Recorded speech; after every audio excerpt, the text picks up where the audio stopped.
Good morning, everyone. Welcome to Higher Moment Mastermind. We are delighted to have you here. We have a small little crowd today, but every person is important. So we are happy to help and happy to advise and guide and encourage on your job search. So today we have a few of our experts. We have Rick Webb, who is an expert in government contracting. He's a recruiter in that sector. Vern Schellinger, who is a networking expert with Contacts Count. He's also a career coach. And Tenny Good, who is from the federal government sector. She helps with federal government resumes, and she also has an HR background in the corporate sector. So she kind of has a very holistic perspective. And I'm Shira Lotzar, and I'm a higher purpose champion, and I love to help job seekers increase their branding with employers. I do resumes and LinkedIn profiles and such. So we are here to help you guys. And so who would like to kick us off with a job search question?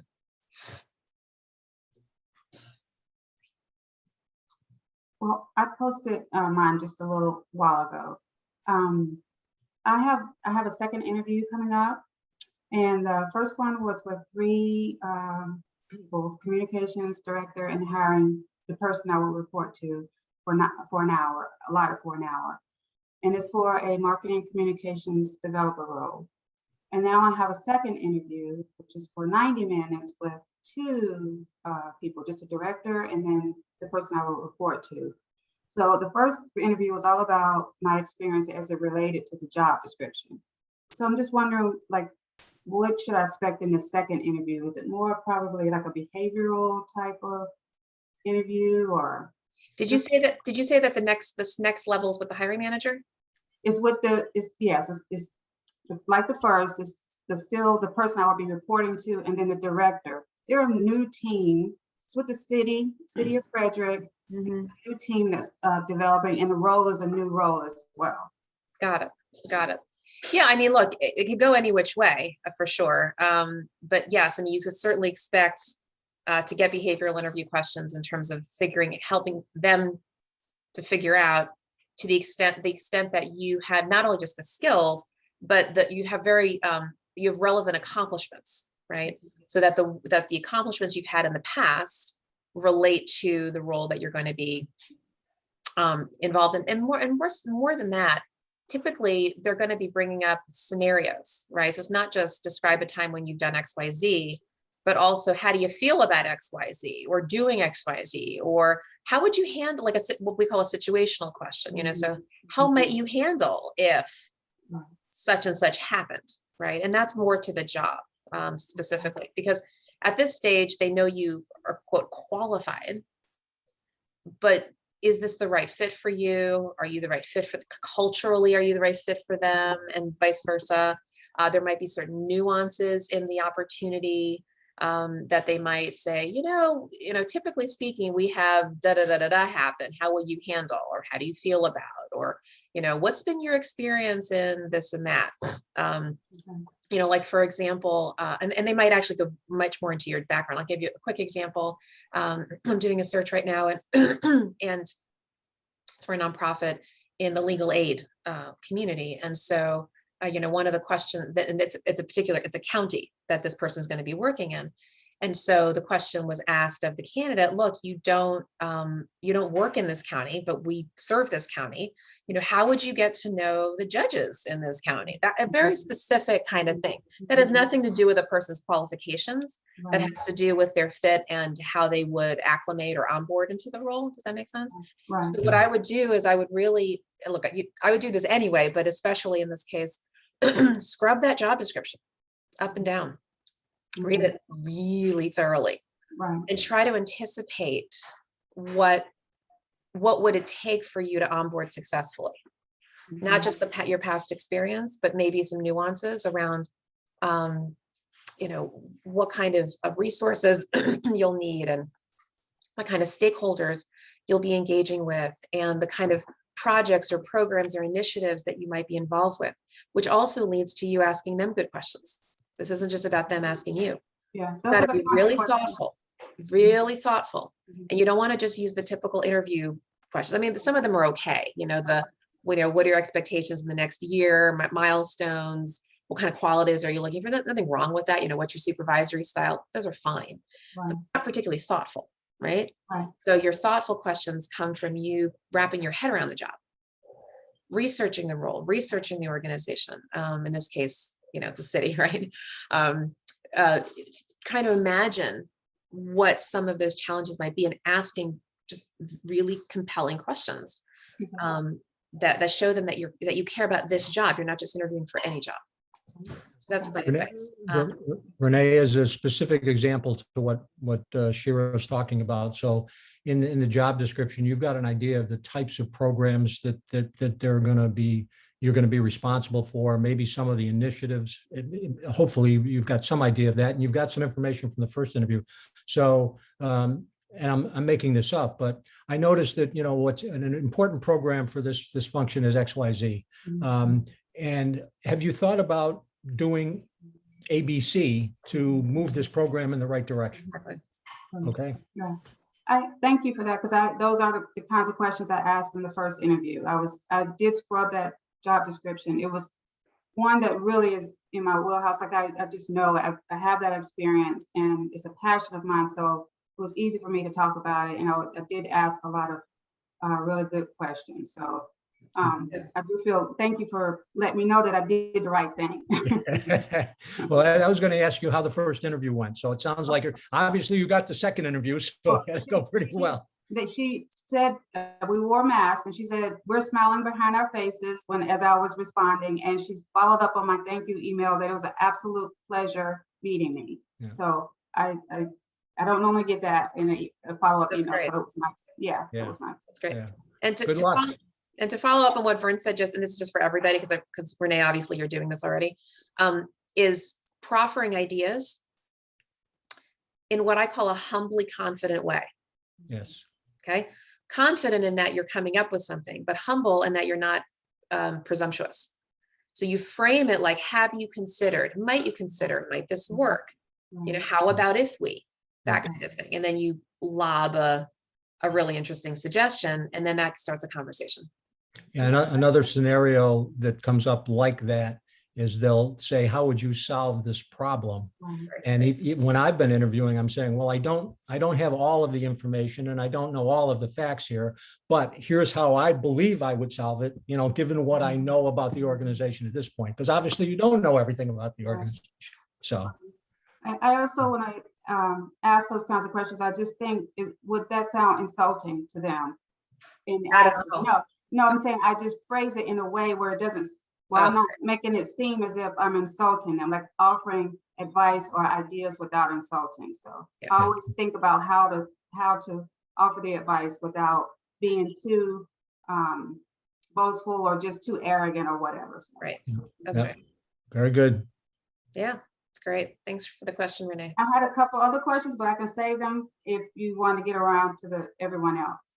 Well, yeah, so I had a question for you. So they actually had you come in person and y'all wore masks? They asked me if I wanted to, if I was comfortable with that. And I actually wanted to, because I wanted the in-person experience, because I haven't done that in a while. And I feel that I interviewed best in person. And so, yes, and we all wore masks, which was a little uncomfortable, but that's what we did. Yeah, good. Yeah, this is going to be an interesting transition for folks. Yeah. So before we get to Renee's extra questions, Marvin.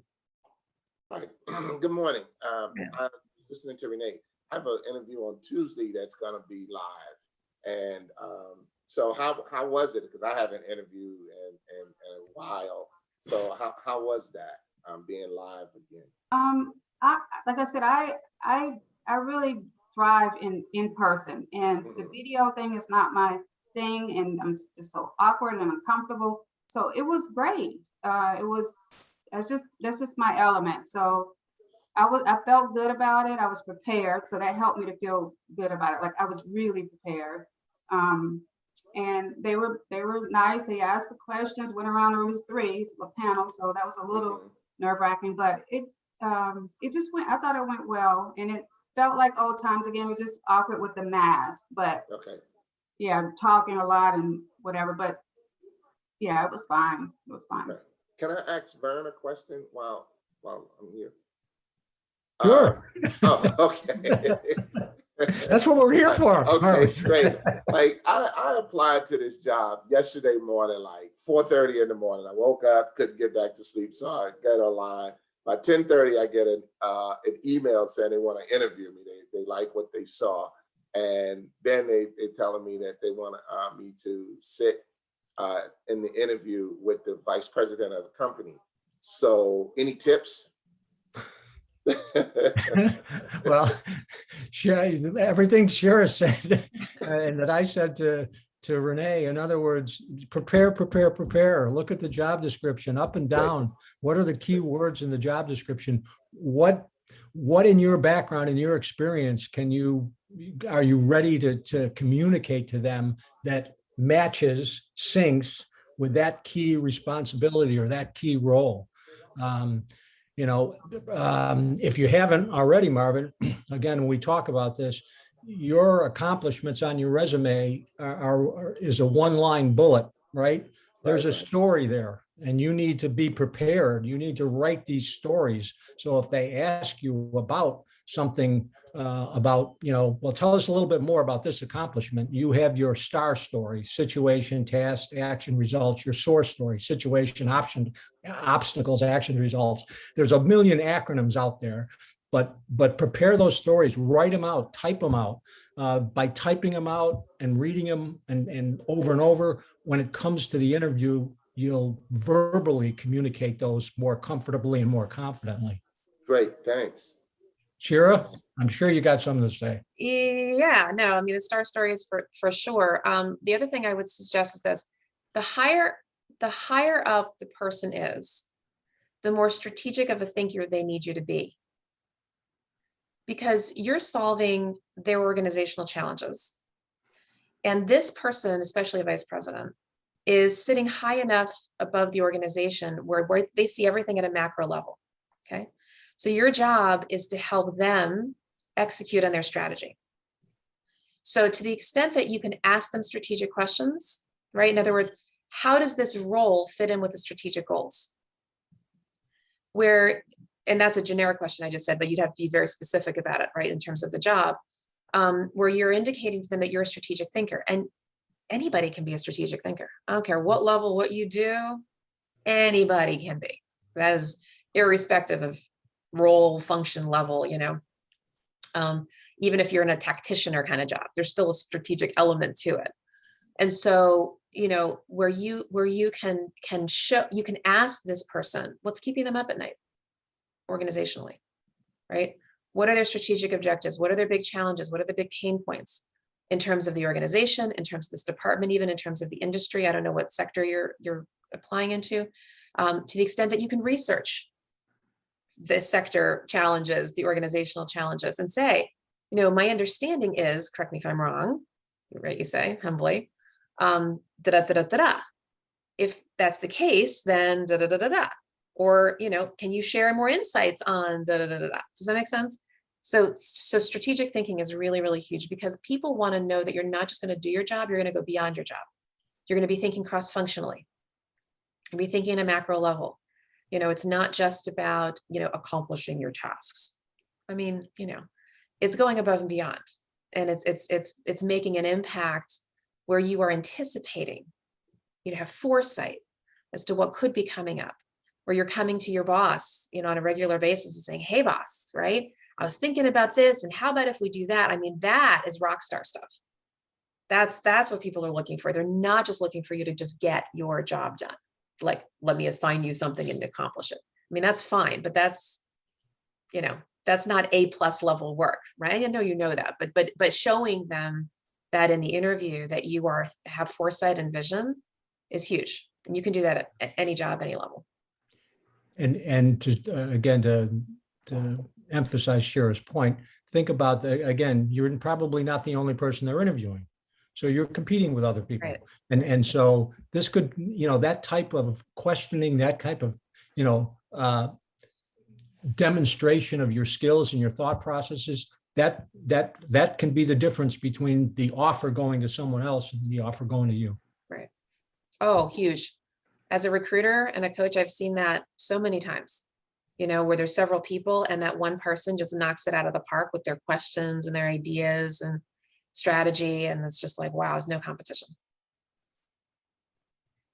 Can I add one Especially- thing? Thanks. Sure. Yeah, Yeah, I wanted to add one thing too, is in dissecting the job description, there was one area that I didn't feel the strongest in. I didn't have that much experience. I really thought about how I would answer that if they were to ask me about my experience in that. And I came up with something, and obviously it was good enough because we moved forward. But I just want to suggest that too. If there's anything on there that you don't feel that comfortable with, that you would really be able to speak to that and have a solution, even though you might not have as much experience in it.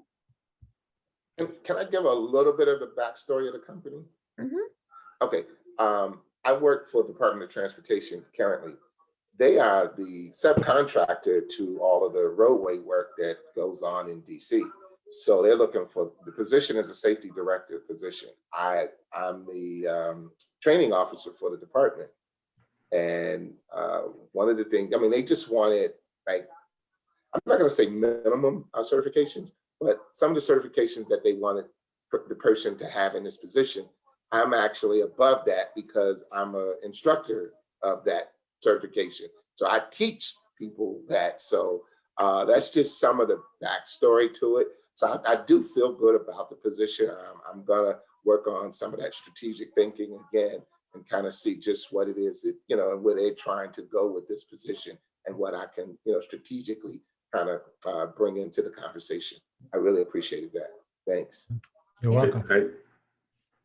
I wanted to just add one thing, Marvin. At that level, interviewing with the VP, they're definitely looking for someone with ideas. Everything that Shira and Vern has said, and creative ideas. I mean, people that have those kind of ideas, because they're looking how they can move the organization forward. And at that level, as Shira said, they don't just want you to accomplish a task. They want you to be part of the new and forward-moving direction. Yeah. Now, how are you going to contribute to the success of the organization, the success of the department going forward? Great, thanks. Sure. All right. Before we go back to Renee, anybody else have a question? All right, Renee, you're up. Oh, wait. So 2 participants raise their hand. Mike? Mike. Thanks. I was just curious on what you were going through from the exploratory, the vision, question and answer. Is there anything more on that? And then the kind of part 2 question of that is, where do you draw the line between your vision or suggestions and their work? That's such a great question, Mike. The extent to which you can proffer any ideas is the extent to which you understand what their business goals or their organizational goals are. It's a great question, because you're right. You don't want to just kind of come off the cuff as if, hey, these are my ideas. What do you think? Right? It's you doing your research on the front end and then asking questions along the way. So throughout the process, so even in the first level, even when you're talking to the HR person or the recruiter, you want to be doing some fact finding, right? You want to be doing some data analysis. Putting together a mental SWOT. I'm sure most of you know what a SWOT is. For those of you who don't, it's strengths, weaknesses, opportunities, and threats in your head. Like, have a SWOT kind of going on in the background of your mind all the time. So every time you talk to somebody, you're gathering little data points. What are the strengths of this organization? What are the weaknesses, opportunities? And opportunities, of course, is where the ideas come from. So you're customizing it to the role. It's the equivalent as if you were already in the job. In fact, I always like to say, in fact, I haven't said this in a long time. When you are asking questions, pretend it's your first day on the job. Pretend it's your first week on the job. Pretend it's your first month on the job. What, excuse me. What data might you be able to gather to help you figure out what kinds of ideas might be appropriate?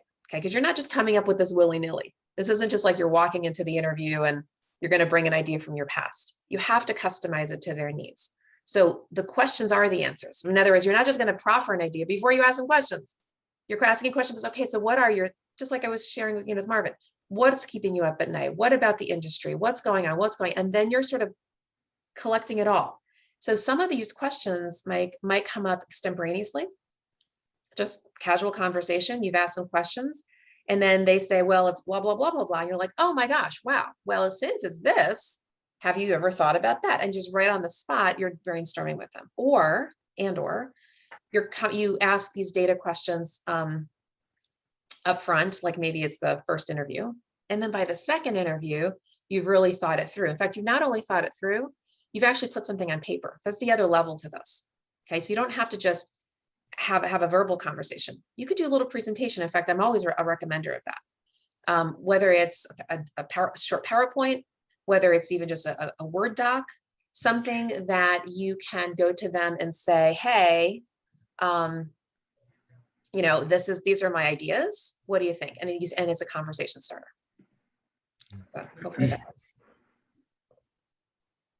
Yeah, and again, some of the other ways to phrase the questions are something along the lines of, have you thought about XYZ, right? Or I understand, the customer communications here is a critical part of the business. What are some of the key things that you've been successful with customers? Where would you like to, where is the company thinking about going forward in terms of their communication strategy? Gather that information in some of the interviews, and then that can help you come back with a potentially good idea or an innovative idea. So hope that helps, Mike.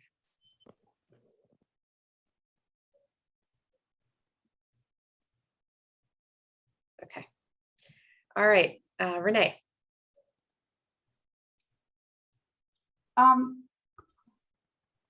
Is it okay to refer to your questions, like to look at them if you have them written down during the interview? What do you think about that? Yes, if you do it elegantly. Okay. Right. So if it's in person and you have them, you have a little, leather bound portfolio kind of deal. Mm-hmm. If it's clean, neat, and tidy. Okay.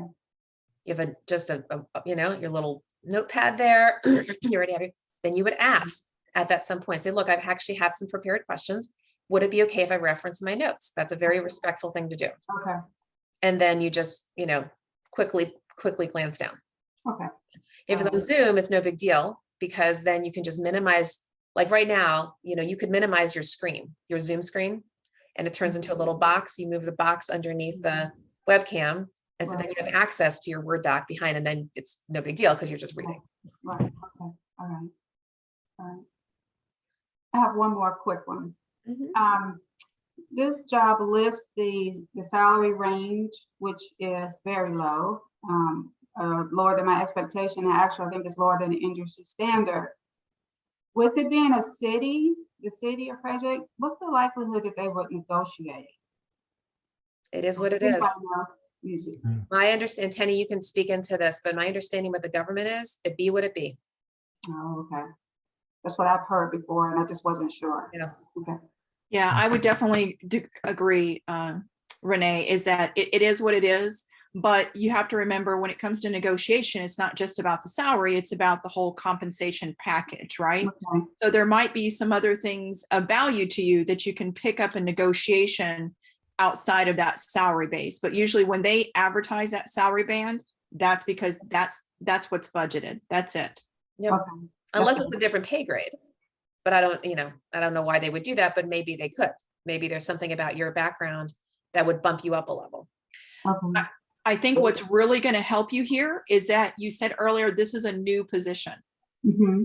So that could be a little bit of leveraging, knowing that it's a new position. So that if you get the offer, that might be something that you can address as far as coming to the table with good research, that if this is truly below market value, Mm-hmm. and fair market value for that area, is to use your research to leverage that. And, again, they might have created this position some time ago, and that was just kind of the number they came up with, and nobody's really looked at it. recently and refresh that salary expectation based on the market. Right, thank you. That was Yeah. my hope, that I could maybe negotiate it because it was newly created and they didn't really have anything to base it on, or have the right information to base it on. I say it's a hope, but it's definitely not the plan. Right, Yeah. okay. Well, and the other thing to remember, Renee, is when you get, hopefully you'll get an offer, and when you get that offer, make sure you understand all of the other pieces of the total compensation. In other words, if you were working right now and you had a deduction from your paycheck for, medical coverage that was, let's say it was $25 a week and it was, $100 a month out of your paycheck. But here your monthly medical cost with the city is only $25 a month. Well, that's $75 to the good in terms of your actual, budget. And what's the retirement plan and how do you compare that to whatever you had before? So now that won't make up if there's a $10,000 gap between, what the range is and what you'd like. It probably won't make up for all of that. But I mean, you do have to consider that. Okay, thank you. Thank you. All right, other questions? Hi, this is Terry. I know that the resume for a federal government position are different, but does the KSA apply to every position? I'm referring to biological research positions. Tenny? I'll be honest with you, Terry, I don't know specifically about that position, but yes, federal resumes are very different from corporate sector resumes. Generally, a corporate sector resume we're taught no more than 2 pages. Federal resume on average is about 5 pages. And that's just based upon the way it's constructed. It's constructed very different. For example, in the corporate sector, we rely, as hiring authorities, we rely heavily on your accomplishments. Federal government is going to rely heavily on how you did something, the skills you use, the process you use. So it adds a lot of depth to the federal resume and the way that it's written. So the KSAs, yes, KSAs are absolutely have got to be addressed. But remember, in federal government, you have to do the 12-month experience level test. In other words, if they're asking for a skill of research, you've got to have at least 12 months on that federal resume showing that you have that. So that's where the depth of it comes in. Does that answer your question, Terry? Yes, I work for the federal government at NIH. I was at GS11 before, so I currently applied to several positions, and my profile has always been passed on to the hiring manager, and that's where it's been sitting. So I don't know whether it's my actual resume or because of the delay or the slowness of the federal government hiring process. Okay, and that's kind of a what if question. It could be a little bit of both, but if your resume is getting to the referred process, then there's something probably going on there. My guess, and that's without looking at your resume, Terry, which I'm happy to do, is it just may not be dialed in enough for the positions that you're applying for, meaning that you may have a very good standard federal resume, but you're not going to the length of tailoring and customizing that resume to meet that announcement. And as you know, being a federal employee, those announcements are quite beefy, quite meaty, and have a lot of verbiage in them. And you've just got to make sure that you're evaluating your resume each and every time before you hit that submit button. All right, thank you. So cover letters do help. Cover letters, it depends on the announcement. I was coaching with somebody yesterday where it says that the cover letter is optional. I am one, and people who have been on here for a couple of weeks know that I'm pretty passionate about cover letters. So I always say, if it's an option, I would always go for it. It doesn't hurt. And you just might have that hiring authority that is looking at it and they read it and they hear you, and it adds to your package. But obviously they've got to be well written. But I always say add them in, it doesn't hurt. Thank you. Before we go to Marvin, just to emphasize a certain point. So for those of you who are private sector folks, I just wanted to kind of, highlight what Tenny said about the customization, the tailoring. We talk about that a lot in this group. especially for the private sector as well, tailor, customize, read that job posting thoroughly, use the keywords that they are using. Do not just submit a standard resume. I mean, I could say this 100 times and still not say it enough. It's no longer the days of just submit a generic resume or have remember many years ago, say, oh, let me just have 2 or 3 versions of my resume. No, the employer you've got a lot of competition, and you need to get them to say yes, because their job is actually to screen you out. Did you know that? The recruiter's job is to screen you out, because they can't hire only but one person, and they can't interview but only so many people. So they got to weed. You got to give them a reason to say yes. And that means, are you applying specifically for this job? Can you show us demonstrably that you are qualified for this role? Right? The key skills that we have asked for, help us say yes. That's what they're looking for. Okay, Marvin. I just wanted to ask, I guess, Tenny, a question about negotiating. And this is a private sector job. And I know that part of what they want is for the safety director to visit different job sites.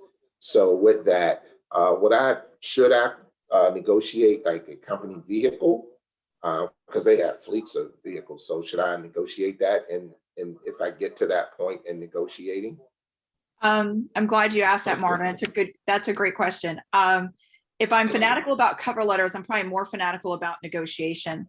And here's what I mean by that. I think you should only negotiate what is of significant value to you, meaning that you would walk away from this offer if you didn't get it. I sometimes as an HR kind of get the feeling that everybody is, well, I want this, I want this, I want this, I want this, I want this. And you kind of get the sense they start nickel and diming you in the negotiation. And you start seeing this character of a person that you didn't see through the interview process. They were so nice, they were so cordial. And all of a sudden the green-eyed, greedy monster comes out and you're almost like, what am I getting myself into? So I would say when you go into negotiation, you have to go into it of, if a vehicle is a deal breaker for you, by all means negotiate it.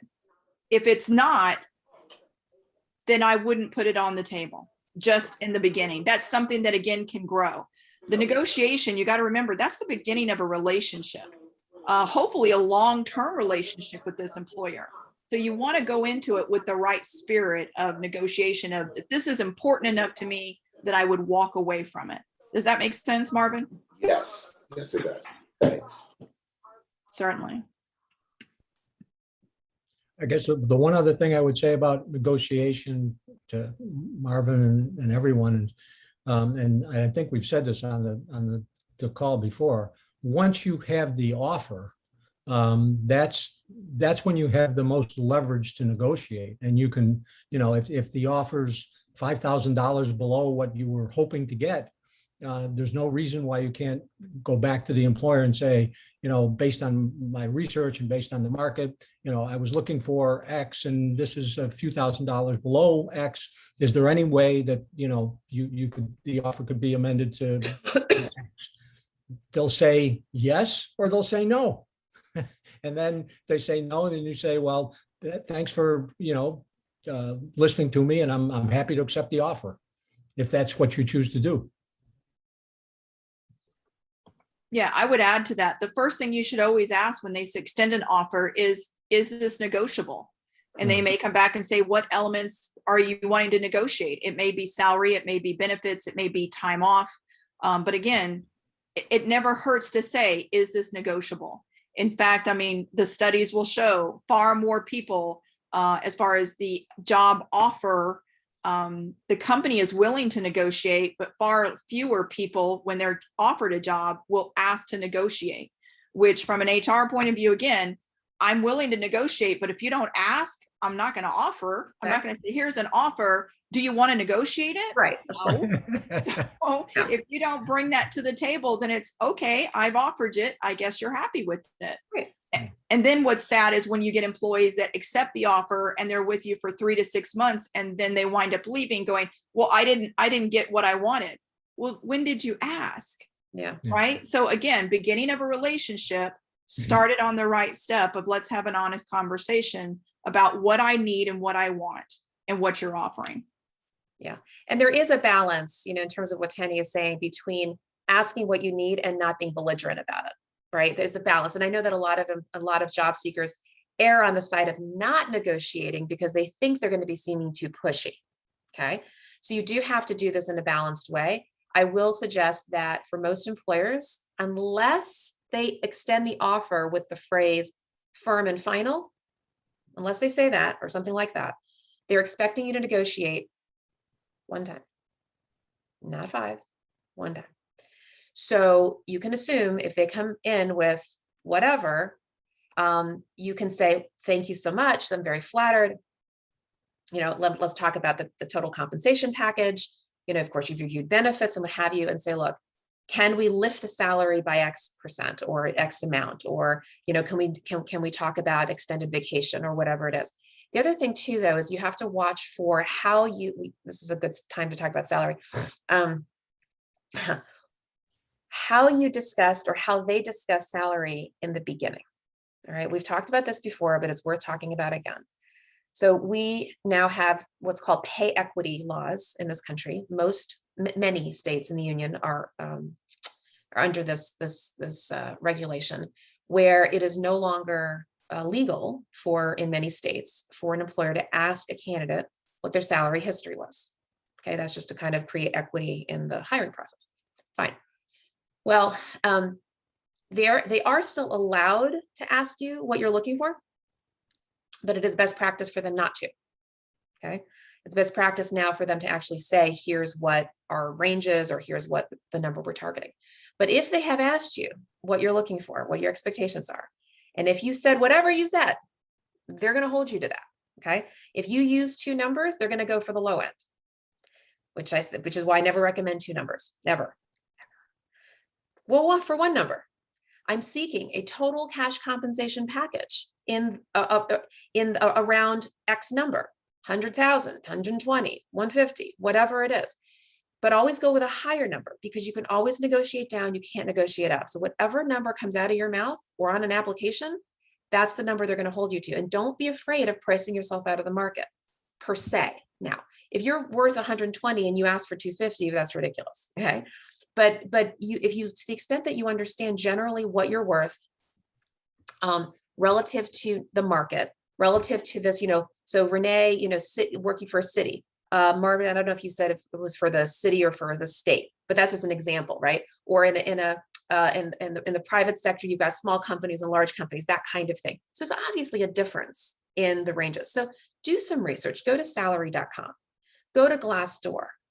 In the government, right? The numbers are typically there in terms of the pay ranges.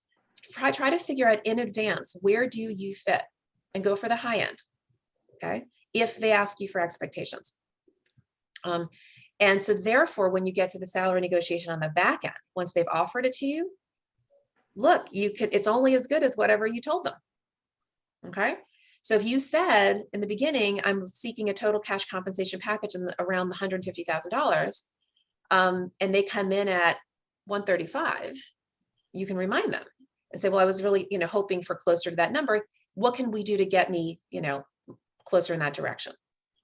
And then if they say, well, we really nothing much we can do on the salary, how about let's talk about benefits, right? So you just have to think of it kind of holistically. Does that help? I'm going to add in here, because I'm a recruiter on the corporate side, and I'm always asking for a range. What are your expectations? Because so what Shira said is probably good for people looking, but I'm trying to negotiate for the corporation. So I don't want to come in and say, oh, we're offering 135 and you are at 95 in your last job. And so 105 would be great for you. So I'm trying, from a corporate standpoint, not to be the first one to speak right on compensation. So just remember that. And that's why the language that Shira recommends, I agree with. But I'm saying, what are you looking for? Give me a range. And they're like, if they say 115 to 120 and I was going to offer, I can go up to 130. I'm like, that's great. I'm going to be able to get this person in and save some money that we can use for another person in a different position. So there's two sides to that. That's right. Got to be looked exactly right, which is why you need to start high. It's just, it is what it is, right? Now, again, you're not going to know that Rick was actually able to offer 130 when you said 115 to 120, which again, I don't recommend two numbers, recommend one. But still, so you're never going to know that piece. Okay. All you can do is come in with what you come in with. But remember that, again, they are trying to minimize the risk. They are trying to save money. They're trying to be good fiscal stewards of their budget. It is not their job to throw money at you. Okay. It is your job to negotiate what you're worth. And if you do, just one more point, if you do say 140, my next thing would be, would you be comfortable with 130, right? Exactly.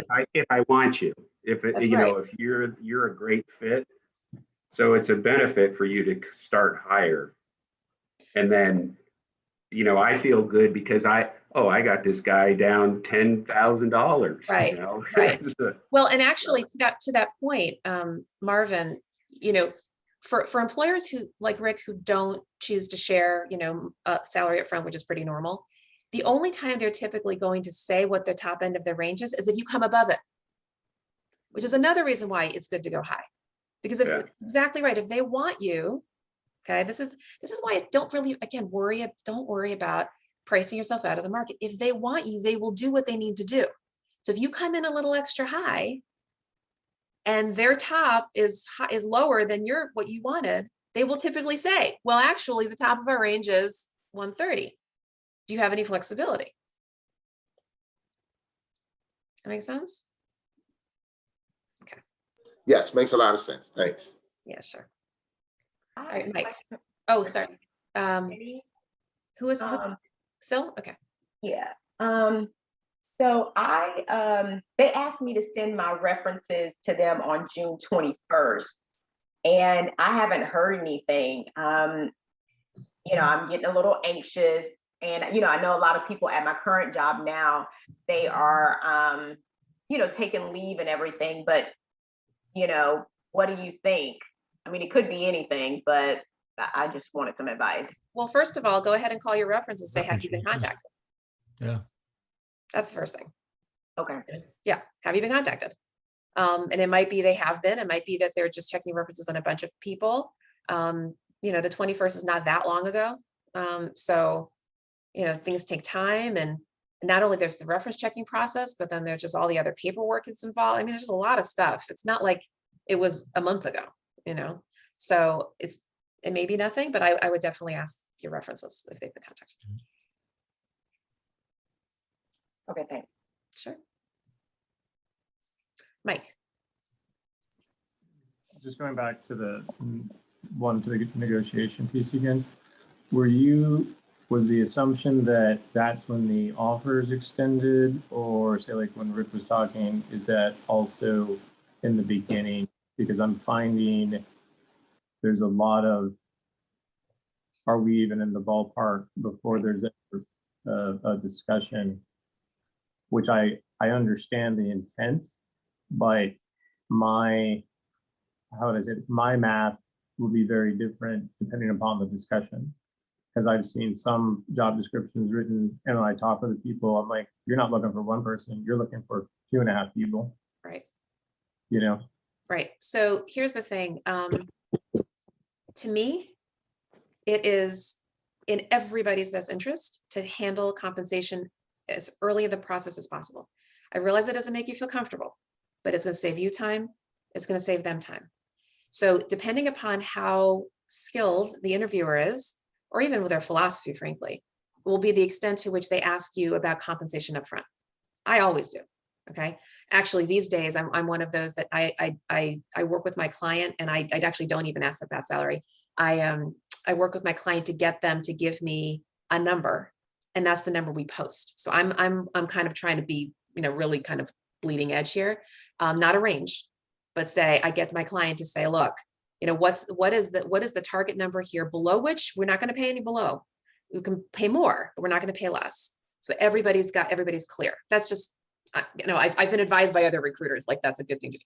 But everybody's different. Everybody has a different philosophy. I'm not saying employers should do that. That said, if they do not post, right, a range, a number, or anything like that, and if they do not ask you in the first interview what you're looking for, what you can do is, and for those of you, I think we're all in the DC area here, you may remember an old a men's clothing company called Sims. They had a very famous phrase, an educated consumer is our best customer. Okay, so what you can do is at the end of the first interview, certainly the second, but the first is fine too. If everything went well, you can say, look, give them ask you questions, you ask your normal questions, whatever. And at the very end, you can say, look, to help you make a good hiring decision, to consider my candidacy, full disclosure, I'd like to let you know what my salary expectations are. Would that be okay? They're not going to say no, right? You can offer it. You're not asking them what they're offering, but you can say, here's what I'm looking for. And then you say, I'm looking for, total cash compensation in the around X. Is that in your range? And then that prompts them to actually say yes, no, or whatever. Okay. So I would definitely cover it, Mike, upfront, if they haven't brought it up in advance. Yeah, I don't disagree with you. I think maybe what I'm saying, my interpretation is that they're sloppy wording, or the wording that they're using means something different, because I've been asked, what's your salary expectations? And I'm like, well, I don't even know what your benefits are. Right. So they are two different. So there are two different things, even though it's one compensation package. So what I would do is I would say, again, that's why I use the phrase total cash compensation package in the around X. Now, they're going to hear the number that you say, let's say you say, 150. They're going to hear 150. But to your point, you don't know what the full package is. And so that's why you have to go with a high number, because you kind of have to assume that there's some like padding in there. So you go high, and then, you kind of like work with it. And so if you're in their range, look, by that point with benefits are never going to throw you off, or typically not going to throw you off that much, right, from your base. I mean, yes, a few $1,000s here or there. How much do they pay for medical, all that stuff is sort of squishy. But if you can get the base to be on the higher end of what you want, the rest of it may be inconsequential. Okay. Werner or Rick, do you have anything to? Sure. Let me ask you a question. So when you do say total compensation, this goes to Mike's question. Again, if the employer hears 150 and they're thinking salary as opposed to total compensation, and you see them go, oh no, that's way too high. If I was in Mike's position, I'd say, well, this is total compensation. This is, So here's the thing, Vern. So I'm actually using that phrase as a negotiating technique. In other words, there's a psychology behind it. All right. I'm saying total cash compensation package because it actually gives you an out if the number that you mentioned is too high. So here's kind of how it goes. Okay. So you say, I'm saying total compensation package around 150,000. So here's what happens. If you're in their range, all the employer will hear is 150. It'll be like, sure, great, done. If the number you mentioned is above their range, then Rick will say, oh, well, actually, the highest we can go is 130. Do you have any flexibility? In which case you then go back to that phrase, well, actually, I'm looking for total cash comp. So now can we talk about benefits? You use the phrase total cash comp if the number you presented is too high. Yeah. Okay. Good clarification. That's yeah. I don't want anyone here telling my secrets of negotiation. But I did want to say regarding comp. I mean, I can't imagine not talking about it in the first interview. I don't know if I'd go through a whole interview just because of efficiency. So what I usually do is I give a elevator pitch of TerraCore, our company, And then I give a skinny description of the position that they're applying for. And then I usually bring up compensation at that point. And then once we talk about that, then I go into more detail of the position and hearing about what they've accomplished, how they fit in the organization, because those are huge pieces of time that I may not have finding the right person. So I usually try to get compensation as soon as I can, but not make it uncomfortable. I don't want to have my first question is, what are you looking, before we get started, I think you're overqualified. What are you looking for? Okay, so I don't want to do that, and I want to make them comfortable, but I still want to get that knowledge up front as soon as I can. Yep. That makes it respectable. Right.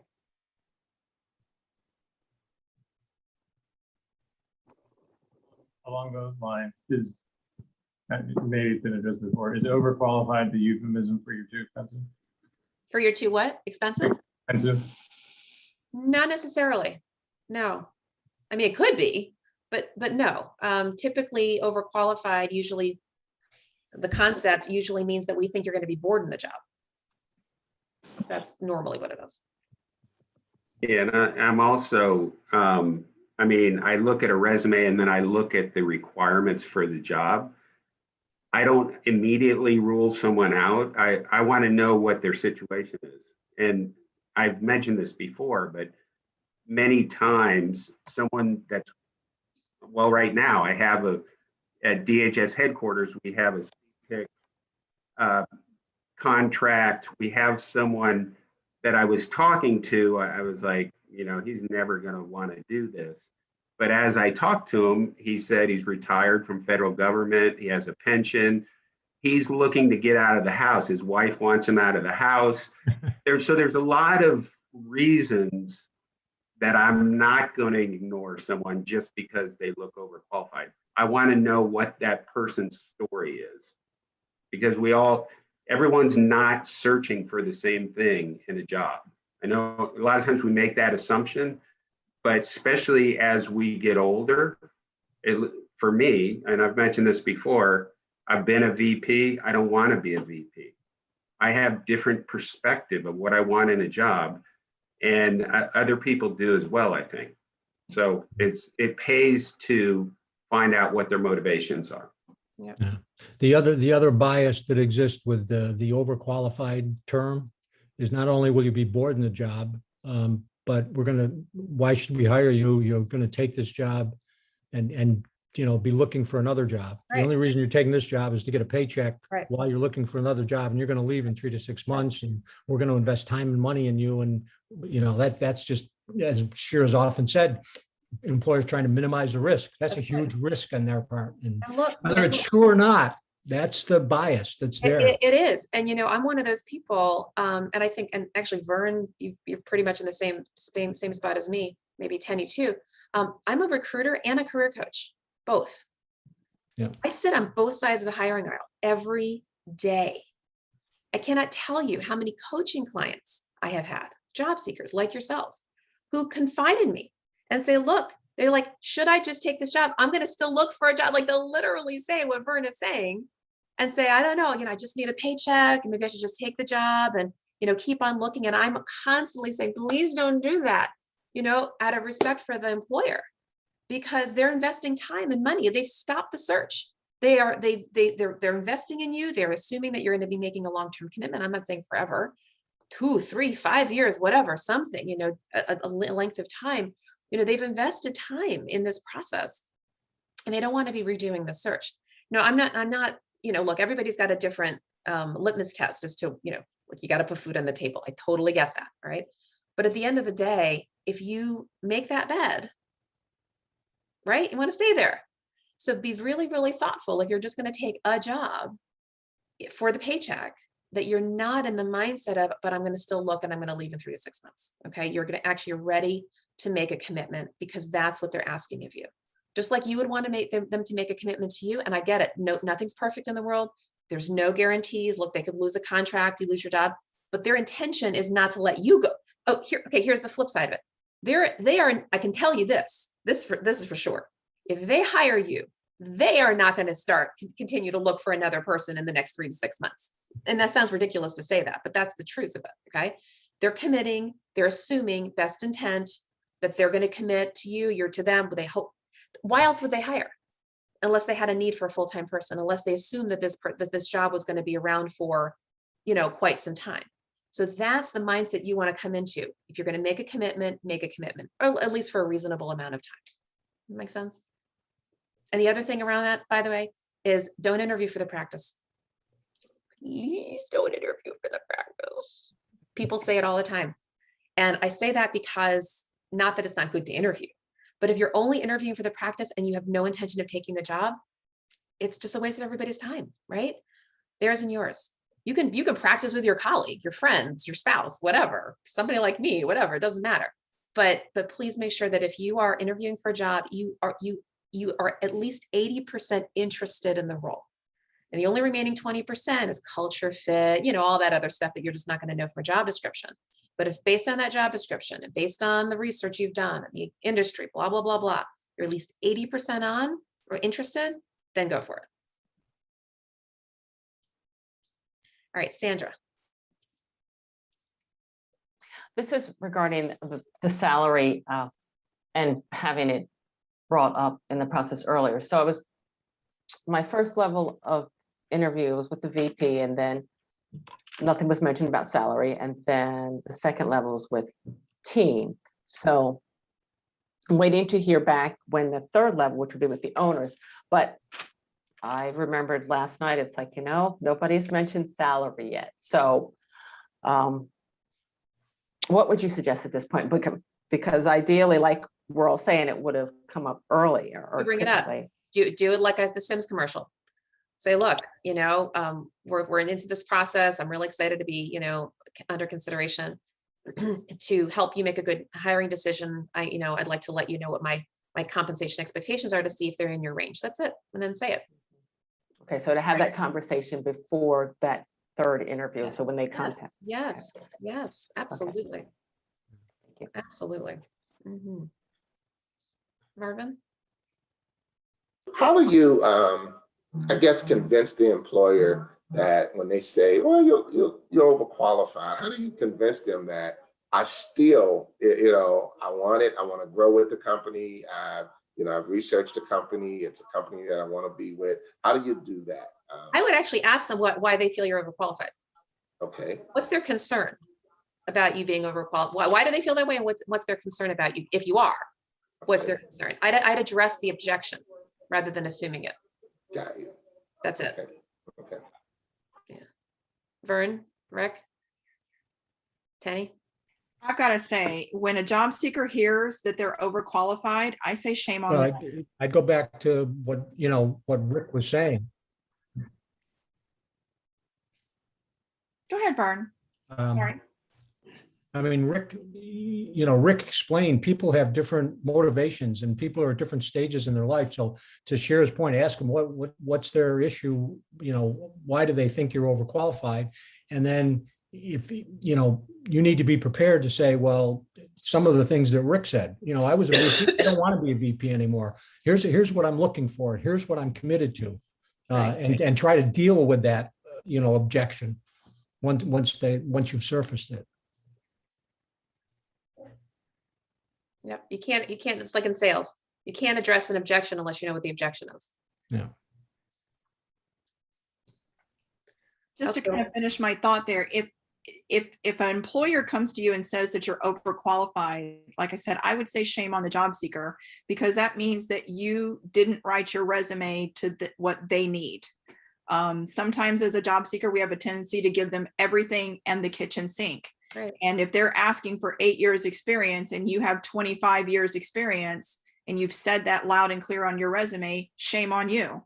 Because if they're asking for 8, you can state it, I have over 10 years experience. That's true, but you're not giving them that overselling. Right. So overqualifying only comes when, as job seekers, we don't tailor our resumes to meet what the employer is looking for. Now, maybe through conversations of initial interview, you may talk about experience, and it may come out that you have a little bit more experience than they're looking for. But that's when, as Rick said, that's when those conversations can come up of why you're looking for a position. But you should never be weed whacked out of a initial review of your resume for being overqualified if you've actually written your resume to that job announcement. It's a great point, Tenny. It's a great point, Tenny. And we have a tendency in this country, certainly certain older generations, to hang our credibility hat on years of experience. Yeah. Okay. And so that can work like for folks like, like myself or Vern, we're self-employed. That kind of shows, hey, we've been around the block, fine. But for W-2 jobs, not anymore. Back in the day, it was, oh, stay with the company 30 years, get the gold watch, all that. Not anymore. No. So now it's the other way around. Now it's more like, people want to see that it's not about your tenure overall, although it could be a little bit job to job, just to make sure you're not a job hopper, right? It's about your skills. It's about your fit. It's about your fit with the job, with the culture, compensation, all of those things. And so to Tenny's point, to the extent that you really, again, goes back to the tailoring, right? Tailoring your resume and making sure that what you are putting down what they want, but not necessarily more than what they want, thinking, well, if I overdo it, then it shows that I'm extra qualified. Extra qualified can turn into overqualified pretty quickly. And my comment along those lines is there's not an employer in the world that I could think of that's going to hire you for a job in 2021 based on your skills and experience in 2002. Your skills and experience in 2002 Exactly right. don't match any job description today, right? People, the market rewards you for what you've done in the last 5 to 10 years. Yeah.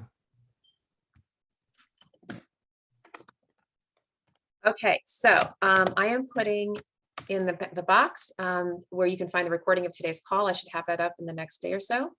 And this is actually our time to wrap up. So hopefully you guys all found this to be helpful. And for those of you who know, for a while now, I've been offering a prayer meeting at the end of this call for those of you who want to stay on. So we'll go ahead and officially conclude this part of the meeting. And if you'd like to stay with me for just a little bit, we're going to go into a short time of prayer. Okay, so with that, wish everyone a blessed day, blessed evening, happy 4th of July weekend, and we'll look forward to seeing you next week.